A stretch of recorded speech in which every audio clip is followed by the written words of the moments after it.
जलबा देह भी जलबा गला भी जलबा बालटी से चुआइले बा कौन सरवा हमारा मलिया के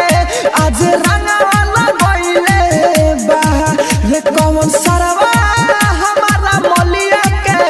आज रंगवा लगइले बा जी रिकॉर्डिंग स्टूडियो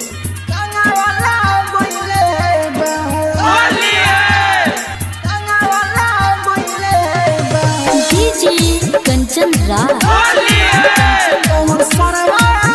चौक चौसीमा वैशाली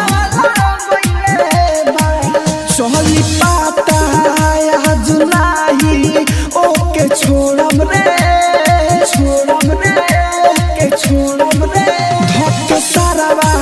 के कपार आज फोरम रे आज फोरम रे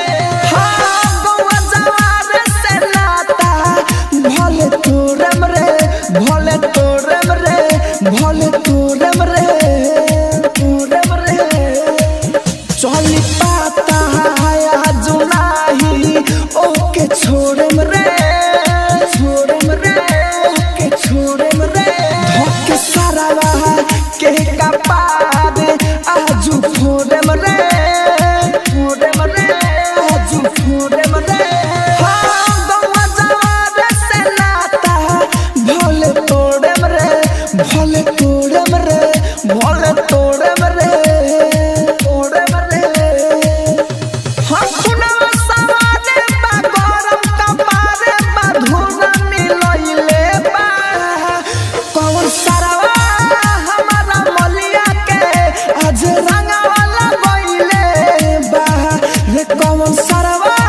हमारा मलिया के आज रंगवा लगइले बा एजी एंटरटेनमेंट की धमाकेदार प्रस्तुति डीजे कंचन राज चौक चौसीमा वैशाली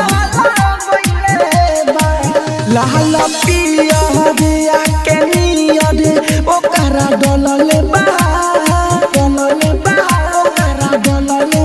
राहुल ना जधानी कहतानी गाले में मलले